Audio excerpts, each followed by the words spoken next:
free agency behind us, we turn our attention to the NFL draft and which team needs still remain. Let's take a look at the AFC East, starting with the Buffalo Bills. Mike, we looked at all of these teams over at ProFootballFocus.com and said, okay, quarterback, pretty much yes or no. Starting with the Bills, they draft Josh Allen last year, so they could turn their attention to non-QB needs. What's number one on their list? Yeah, I think edge defender, getting a pass rusher opposite Jerry Hughes should be at the top of their list. Obviously, Hughes getting up there in age, Lorenzo Alexander getting up there in age. Someone just replenish the coffers there because they need some pass rush help along that defensive line. So I think they could address that in the top 10 if they so choose, or they can probably still get a good player with how deep this edge class is at the top of round 2. Yeah, there's definitely a lot of second-round edge defender type of talent. The number 2 need we talked about was tight end. Even though they get Tyler Kroft, we still look at this as a place where they can improve. I was say Tyler Kroft is not the receiving threat that someone like Josh Allen needs in the middle of the field. He's more of a blocking, a number 2 type of tight end. So getting someone with some dynamic speed, if they can get, TJ Hawkinson, maybe at 9 might be a little rich, but if they do trade down, that would make a lot more sense at tight end on the wrap. Someone like, even a Noah Fant, Jay Sternberger, if they're still there in the second round, I think that'd be a great fit for them. All right, and I've made my pitch to Bills fans. I know they made a few moves at cornerback during free agency, but I love Tre'Davious White on one side. I would love to see them still go corner at number 9 and then fill in some of these needs in other spots, especially Byron Murphy from Washington. He is a perfect scheme fit for what they like to do. I was going to say, you keep penciling in Byron Murphy there in the top 10. Would make more sense even if they traded down. He'll probably still be there. But I think in the second round, if Julian Love is on the board for them, would also make a ton of sense. He is a great zone corner, has great instincts, makes a lot of plays coming up on the football underneath. So I think he could be a fit there too, someone to watch out for. You could truly never have too many corners, so that is why that's still a need for Buffalo. They tried to address some of those wide receiver positions, the O-line positions, so they're starting to piece it together on offense, but continue to add playmakers to that offense and maybe a little bit more of edge defender and corner for the Buffalo Bills. All right, let's move on to the next team in the AFC East. Who do we have here? We got the Miami Dolphins, and man, they've got a few holes around their roster. Quarterback is a yes because Ryan Tannehill's gone. It's a Ryan Fitzpatrick led team. This is his team right now, so quarterback's a yes. And then we're looking at O-line as their top need. Yeah, quarterback, I'm not sure where there's drafting that it's going to be able to address that need. So maybe you punt on it this year, maybe go back to the well in 2020, see where you're drafting there and if you can get a quarterback. But offensive line, a lot of people are penciling in someone for them after losing Juwan James in free agency. The Josh Sitton signing last year didn't work out, so they could either use a guard or a tackle.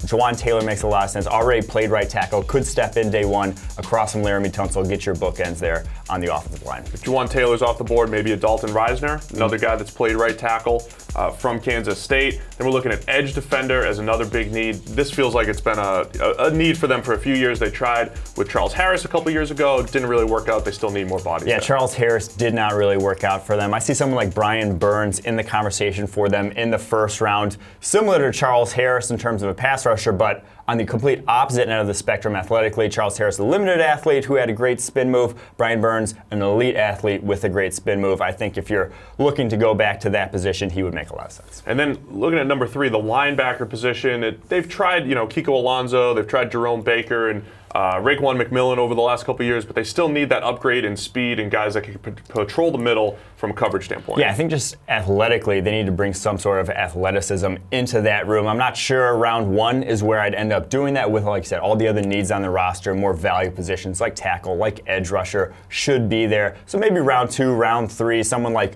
Blake Cashman out of Minnesota, Drew Tranquill out of Notre Dame, both fantastic athletes, cover a lot of space, definitely upgrades from Kiko Alonso. All right, let's move on to the New England Patriots. As far as quarterback, we say yes because, they need a developmental type of guy. I'm going to say this. I think Will Grier at number 32 in the first round, secure that 5th year.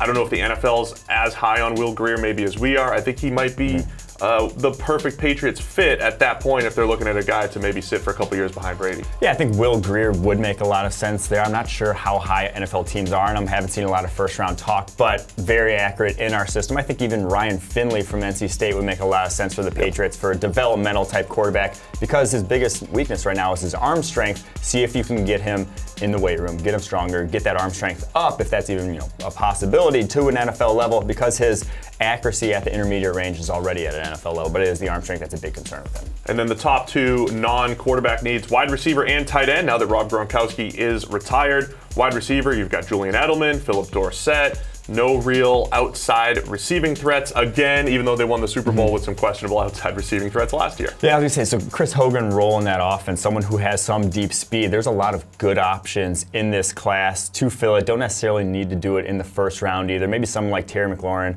out of Ohio State in the second, if he's there. Someone like Emmanuel Hall, just some speed on that roster, because like you said, there's really no one on the outside right now bringing that to the table. Debo Samuel for South Carolina feels like a pretty nice fit as far as his shiftiness and route running. More of a slot though, so I think he's filling the same role as someone like Edelman would. But I mean, that's the type of receiver they like. They'll put out 3 slots out there on the field if they so choose. That's what that offense is built around. So I think as a Patriots wide receiver, he makes sense in that regard. I'm not sure the tight end board is going to fall in a great spot for New England. I don't think Noah Fant is really their type of guy from Iowa. I think they would love T.J. Hawkinson. He's probably off the board by the time they pick. Let me give you a mid-round sleeper that I like though.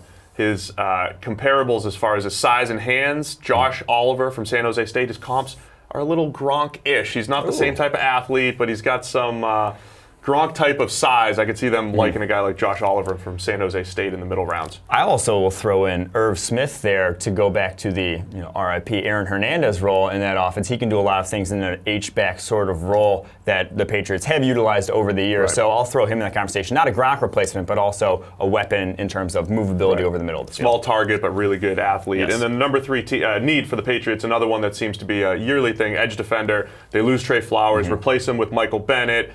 Lose Adrian Claiborne at free agency, so just another place where they need to continue to get younger. Yeah, I think just any sort of versatile defensive piece along that defensive line, because they don't have a ton of pass rushing options at the moment. Michael Bennett obviously helps, but it was a weakness last year when they won the Super Bowl, still a weakness, so I do think it could be addressed. Perhaps a Zach Allen from Boston College, a very good fit, a guy that can move up and down the line of scrimmage like a Trey Flowers. Let's get into the New York Jets now.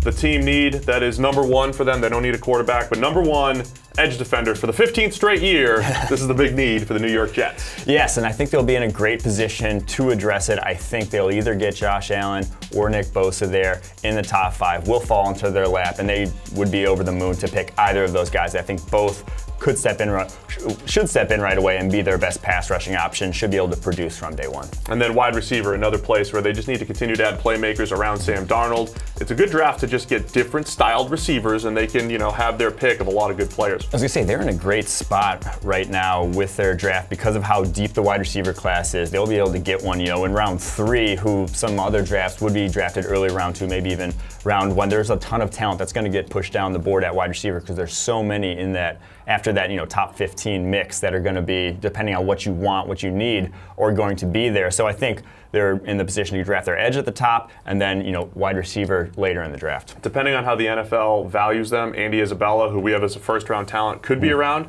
in the top of the 3rd round. Miles Boykin from Notre Dame, maybe just some potential names to keep an eye on if you're the Jets. And then number 3, offensive tackle. I think offensive line in general, a place where they need to continue to get younger and better, a place that's been a weakness pretty much over the last few years. Yeah, they tried to sign Spencer Long a season ago. That did not end up working out. I just think any sort of influx of young talent, because it's a lot of older guys there along that offensive line, injuries tend to strike when that's the case. So I do think some influx of young talent, they could do it basically anywhere in this draft, just get some bodies in there. So there you have it. It's the AFC East team needs. Be sure to get to ProFootballFocus.com for our full breakdown on all 32 teams.